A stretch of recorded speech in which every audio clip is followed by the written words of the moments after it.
Dengue vaccine gilauman nga magamit na sa nasod sunod tuig. Usa ka passenger airline nag-emergency landing sa Mactan Airport. Dumanhog girekomendar sa COMELEC nga ideklarar nga usa ka election hotspot. Kapulisan nangandam alang sa security sa Misa de Gallo karong kadlawon.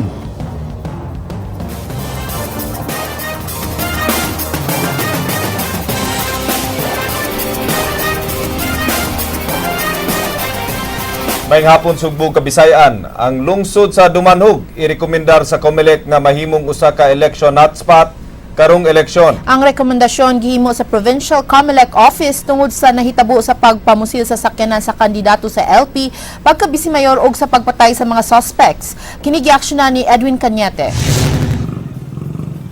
Ideklarar sa COMELEC ang lungsod sa Dumanhog nga usa ka election hotspot. Matud ni COMELEC Provincial Election Supervisor Lionel Castillano nga ang lungsod usa sa mga area of concern sa milabay nga eleksyon. Makikalayon sila sa kapulisan aron sa pagsuta sa dugang lugar nga dunay gipaabot nga init ang panagbangi sa politika. Usa na sa among gitanaw, amo ganing nakita during the last election, area of concern na siya because of intense political rivalry. Gipusil ang sakyanan sa kandidato pagka-Vice Mayor sa lungsod sa Dumanhog samtang patay usab ang uban nga mga suspek sa hitabo. Si Vice Mayor Gongon Hica ug Mayor Nelson Garcia nagbinayluay nga mag-atbang karong eleksyon ug nagbinayluay usab og mga pasangil. Mihangyo si Castillano sa mga kandidato nga dili mo gamit og guns o private army karong eleksyon. Alang kaniya angayan nga pasagdan lang ang mga butante nga mupili sa mga kandidato. Gipasalig ni Castillano nga saygan nga duna sila masayra nga kandidato nga mugamit og private army, dili sila magpanuko sa pagpahamtang og silot. Kasagaran man gud among nabantayan nga kini mga gun for hire used by criminal elements, mga drug lords during election, during daily election time. Usually sila may mahimong private armed group during election. So Samtang gitahas nga to sa lokal nga mga butante sa COMELEC sa matag lungsod ang pag-validate sa mga musubstitute nga mga kandidato. Ilang gipaabot karong adlaw gikan sa mga lokal nga COMELEC ang pagsumiter sa final nga listahan sa mga kandidato sa matag lungsod og syudad. yes, if the law department sees that the substitution is valid, then his name will be in the ballot and be considered a candidate for the mayor. Or if the law department will see that the substitution is invalid for being a defective CONA, then ang withdrawal would stand as withdrawn and the substitution would be invalidated. Alang sa Aksyon Bisaya, Ed Cañete, News 5. Hepe sa lungsod sa Dumanhog ilisan sugod ugmang adlaw. Usa ka dialog tali sa mga politikanhong partido buot ipahigayon sa kapulisan. Kini giaksyonan ni Ray Pasaporte. Pulihan na si Senior Inspector RV Arbues kang Senior Inspector Julius Umpad nga kanhi Deputy Chief sa Naga Police Station. Si Arbues ibalhin isip hepe sa Sugod Police Station. Samtang ang hepe sa Sugod Police Station nga si Senior Inspector Rico Imperwa mao ang mupuli ni Umpad sa Naga.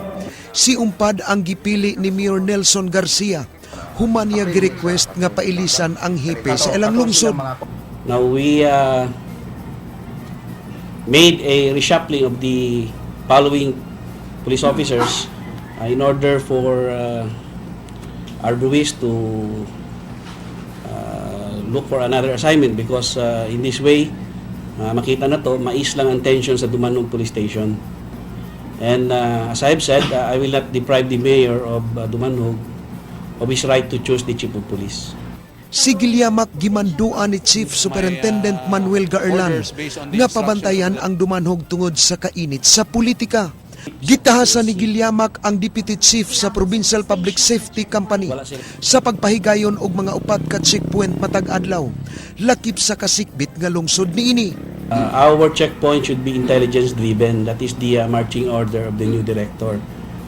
Intelligence-driven, meaning if we believe that there are suspected armed groups in that area, we will deploy there. Gitahasan usab ni Gilyamak si Superintendent Rachel Carmelo Dayon sa Public Safety Company nga mopahigayon og dialogue tali sa duha ka partido sa lungsod. Ipatumaw na to ang kalinaw by way of pagpanakop kani nga mga possible nga mga private armed groups o katong mga involved sa mga illegal nga drugas nga later on gamiton no sa pagpanghasi sa mga botante. Sa miyaging simana napatay sa engkwentro tali sa kapulisan sa Dumanhog.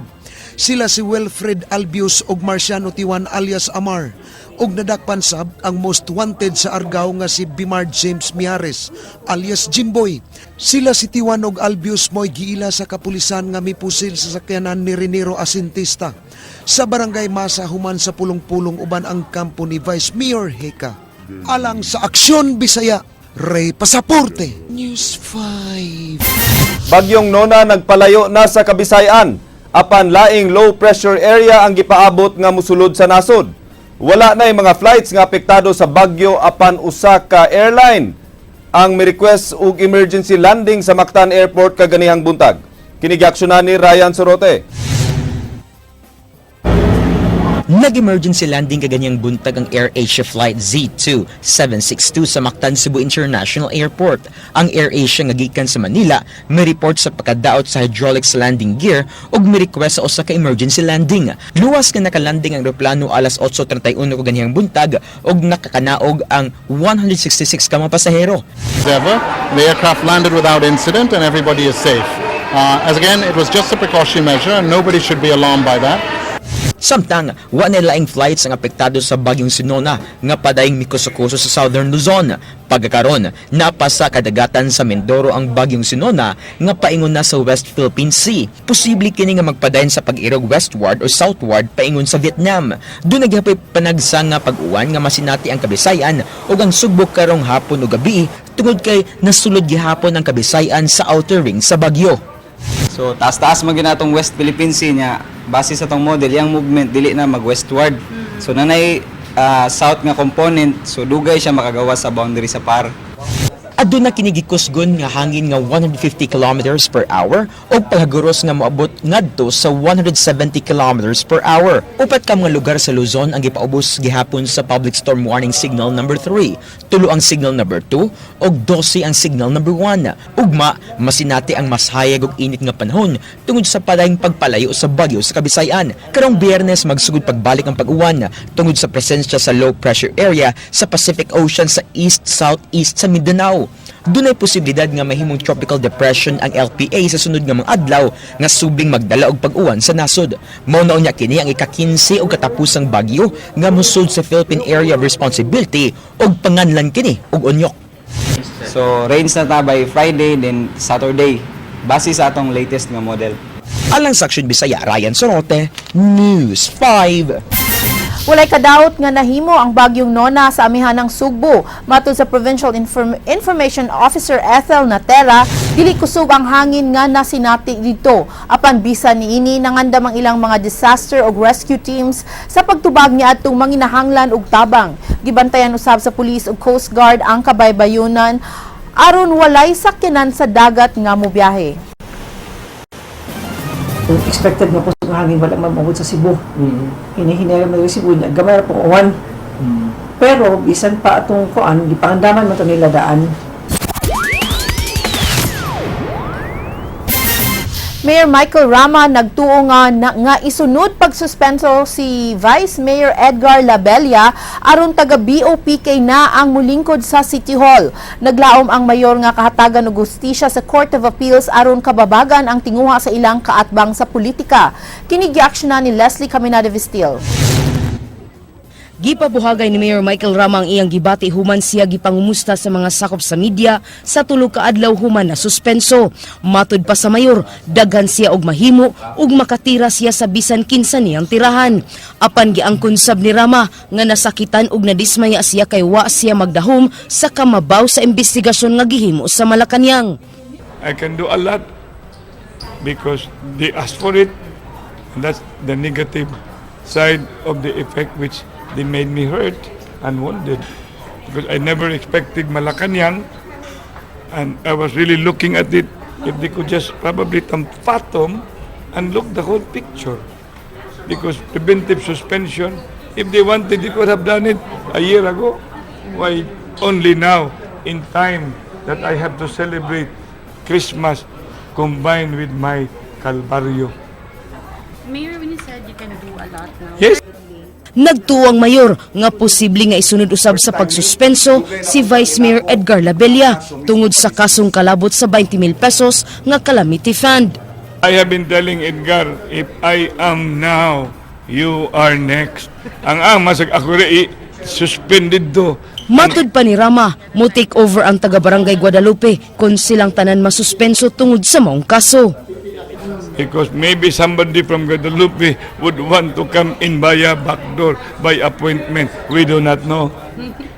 Misalig si Rama nga walay dapigan ang Court of Appeals sa ilang gipangayo nga restraining order gikan sa Malacañang. Usa ka petition for certiorari gisang at ni Mayor Michael Rama sa Court of Appeals nga nangayo usab og preliminary injunction batok sa gipatuman nga suspension order sa Malacañang ug DILG.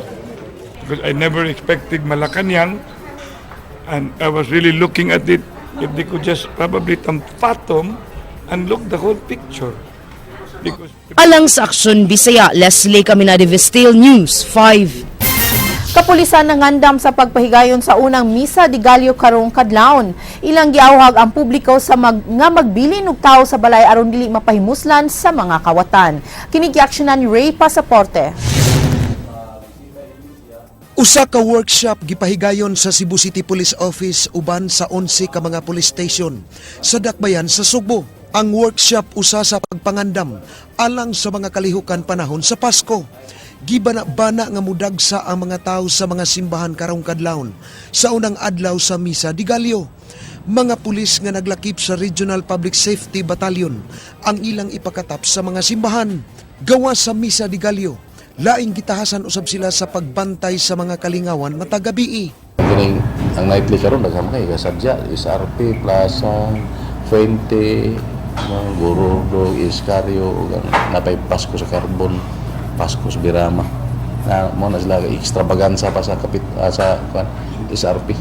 Mipahimangno ang kapulisan nga dili magdungan pagpanimba aron adunay mahabilin sa mga balay. Matud ni Senyor, ilahan ang gitaha sa traffic enforcers ang pagpahiluna sa mga parking palibot sa mga simbahan.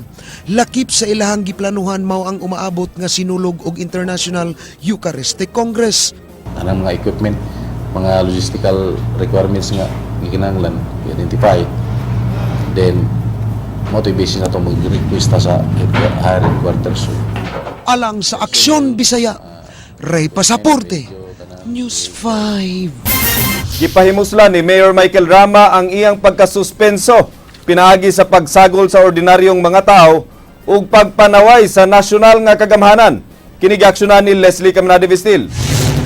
Human siya mihubo siyang barong niadtong Biyernes ato siyang speech sa pagdawat siyang pagkasuspenso. Iyang gipadayag sa katawhan nga usa na siya karon ka ordinaryong tao. Mato ni Mayor Michael Rama, buot niyang masinati nga maglakaw sa dalan ug makig-interact sa katawhan lakip na sa pagsakay og jeep di pasayroan. Ang gihimo sa mayor, nakuhaan og hulagway sa usa ka netizen nga si Lim Alex, din iya kini gipost sa Facebook kagabi. Makita sa mga hulagway nga nakigistorya ang mayor sa kasakay niini sa jeep ug wa mahadlok nga masnatch ang iyang cellphone. yeah, because that is what was my beginning. I just want to feel now I'm a civilian. What is it to be walking on the road, then crossing the road, and then side by side, and opening your eyes, interacting with people. Nay, sakit akong tiyan. Gipahimuslan usab sa mayor ang iyang pagkasuspenso pinaagi sa pagsaway sa nasyonal nga kagamhanan sa kapakyas niini sa paggahin og proyekto sa Dakbayan sa Sugbo. Matud pa ni Rama nga ang Sugbo mo'y numero 1 naghatag og kwarta sa national government apan way bisan gamay pahalipay nga nadawat. We are the number 1 in giving so much money to the national coffer, but in return there is inequitable distribution of what ought to be received by us in terms of project and infrastructures. Alang sa Aksyon Bisaya, Leslie Caminade Vestil, News 5. Veco may energize na sa pipila ka bukirang barangay sa Metro Cebu nga wala pay kuryente. Hinay-hinay na usab nga gihapsay ang mga gubot nga kable sa kuryente sa mga poste sa dakbayan. Kinigiaksyon na ni Leslie Caminada Vistil. Gamay na lang ang nagpabilin ng mga gihulagway nga spaghetti wires kung naggagubot ng mga electrical wires sa Visayan Electric Company. Matod pa ni Attorney Jill Viralio sa Reputation Enhancement Department sa VECO, nagkasabot na sab sila sa mga telecommunications company nga ilakip ang ilang mga wires sa paghanay.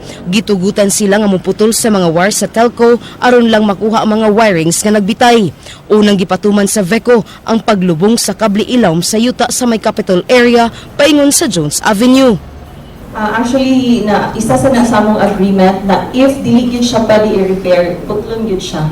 So, careful lang po mi na nami ka ng understanding with the telcos na it's only when dili na gyud siya makaya na isangat, that's when we cut kay dili man din na nimo siya pwede isumpay-sumpay no ang fiber optics. You have to change the whole span. So, expensive po para sa ilahan. So, considering that, we just agree na unless it's really kanang posing a danger to public safety, that's only when we are allowed to cut. Naglaraw usab ang VECO nga mukutay og kuryente sa bukirang bahin sa lungsod sa Minglanilla sa mosunod nga mga adlaw. Ang sitio Kalbasaan, Barangay Campus 7, Minglanilla mo'y unang makapahimulos niini. Sa dakbayan sa Sugbo, napulo na ka mga sitio ug barangay ang naabtan na sa kuryente. Actually, until next year, we have kanang set na mga 7 ER1 turnover switching. Wala pa may kakuan kay amo magud nang i-prioritize kinsa tong mga pwede na namo maagian kay usahay lisod bitaw ang dalan pasata sir. Sa pagka next year sir natay 7 ka sitios na sa kampo. Alang sa Aksyon Bisaya, Leslie Caminada Vistil News.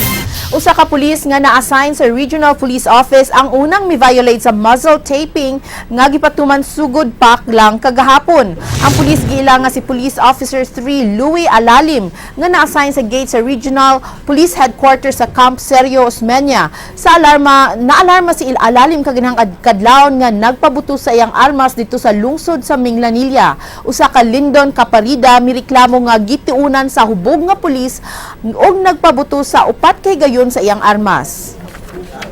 So kanawa man na mag-ingon og nag-muscle taping ta o whatever, nato lang siguro gahapon nga may schedule sa atong muscle taping. Unya nato pud nga kana allegedly mo iyang gibuhat, then of course we will do the necessary investigation ug kung sa magay resulta sa investigation, kung sa angay pahamtang niya, then we'll do that. Kasi possible na kuha na Mga pribadong doktor mutabang sa lalawigan sa Sugbo sa pagdumala sa mga pasyente sa mga district hospitals. Kini ilang gihimo nunot sa mga reklamo nga nadawat batok sa mga hospital. Kini giaksyonan ni Edwin Cañete. Susiyon sa pribadong sektor ang pagdumala sa mga district hospital sa lalawigan sa Sugbo. Ang kagamanan sa lalawigan sa Sugbo nagalayon sa mga doktor aron sa paghatag og ayuda sa mga district hospitals. Sunod-sunod nga mareklamo sa malpractices o pagpabaya nga nadawat sa mga district hospital sa Kapitolyo. Ang mga doktor panguluhan sa kanhi Department of Health Regional Director Dr. Lily Aranas, mato ni Aranas nga ilang himuon ang background check ang pamilya sa mga pasyente nga namatay sulod sa 24 oras nga pagka-admit sa Tambalanan. Si Dr. Aranas nagkanayon nga ang pasyente nga namatay sulod sa hospital nga wala pa'y 48 oras nga na-admit, klaro napasagdan sa ilang pamilya. Unya namatay less than 48 hours, less than 24 hours gani. So pagpasabot, it's not a medical negligence. Miauhag si Aranas sa mga ginikanan nga say gayon nga adunay gipamati ang ilang anak dadon nila kini sa duol nga Tambalanan aron maatiman dayon. Giklaro ni Aranas nga sa 16 ka district hospital dinhi sa lalawigan sa Sugbo ilang nasuta nga kuwang kaayo sa kagamitan apan wala magpasawot nga dili sila makaluwas og kinabuhi. Ang kalangay sa mga tagtungod sa pagdala sa pasyente sa hospital mo'y hinungdan nga mabugtuan sa iyang kinabuhi ang pasyente. Sa nila may hospital kayo namatay dito sa hospital. Pero imong din ang i-trace up. Wa may delayed sa pagdala sa nanay to a health facility. Alang sa Aksyon Bisaya, Ed Cañete, News 5. Anti-dengue vaccine gipaubos na karon sa test dinhi sa nasod. Apan gipahimangnuan ang katawhan nga dili angay magsalig sa vaccine ug mas epektibo gihapon ang prevention sama sa pagpanglimpyo sa palibot. Kini giaksyonan ni Ryan Sorote. Aprobado na sa nasod ng Mexico ang 11 nila nga dengue vaccine. Gitunan na nila ang pag-apod-apod ini sa publiko aron batukan ang dengue-related deaths. Dinhi sa Pilipinas, padayon pa nga gi-finalize sa gobyerno ang mga requisitos o mga igong test aron pagsiguro nga luwas kini. Ang dengue vaccine nga gitunan karon sa gobyerno gikan sa Estados Unidos ug aprobado na sa ilang Food and Drug Administration. Mao na atong gipaabot kung part na ba din siya sa routine immunization sa Department of Health. Gipanglantawan nga first quarter sunod tuig posible nga magamit na dinhi sa Pilipinas ang bagong dengue vaccine. Usa-usab ang sugbo sa gipahigayunan og trial test sa vaccine.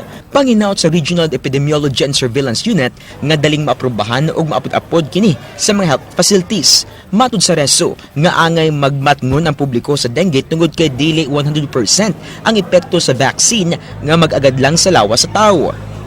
Basin po niya, mo relax na ang tao kay magsalig na nga na vaccine.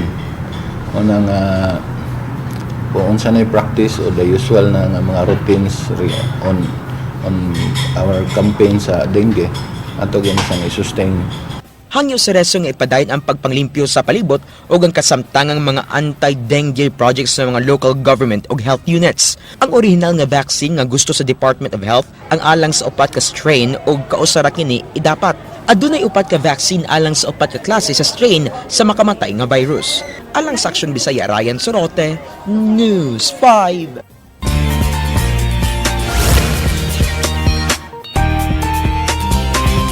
Hola mga kapatid, happy day!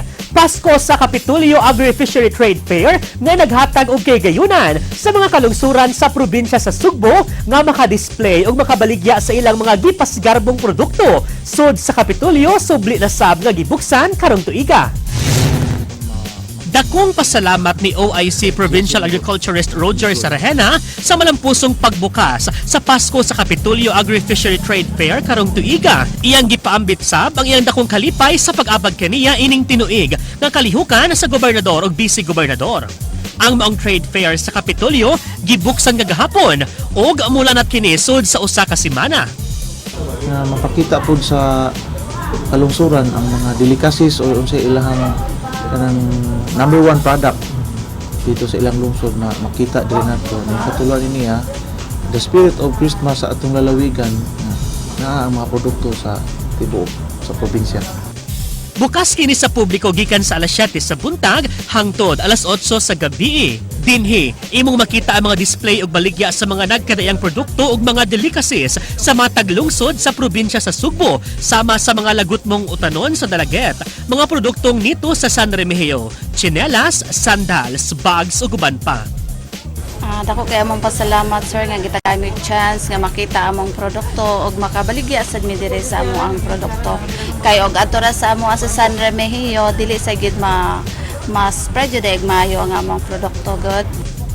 Tumong og tuyo sa pagpahigayon sa Pasko sa Kapitolyo Agri-Fishery Trade Fair, mao ang paghatag og kay-gayunan sa mga mag-uuma ug mamumuo sa matag lungsod aron mahatagan sila kay-gayunan nga mapakita sa kadaghanan ang ilang mga produkto sa mga potential buyers niini ug direktang ma-market nila ang ilang lilahi apan unique nga mga produkto. Yeah, I'd like to invite our fellow Cebuanos and kanang mga bisita na to diri sa Cebu nga time makabisita diri sa atong Pasko sa Kapitolyo 2015 pagtabo sa Kapitolyo.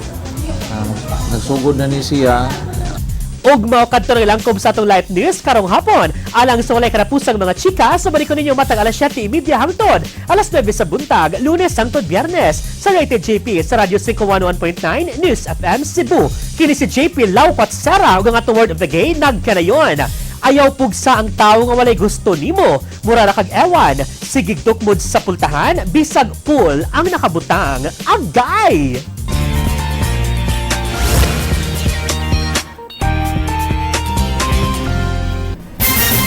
Mao kadto ang mga balita sa Aksyon Bisaya. Ako si Glenn Soco. Mga balita nga pundasyon sa ligdo nga opinyon ug konkretong solusyon. Ako si Georgia Herrera. 10 days before Christmas. Almost there. Bisan asa, bisan kanusa, kapatid. Kadi lang kutob sa balita. Aksyon!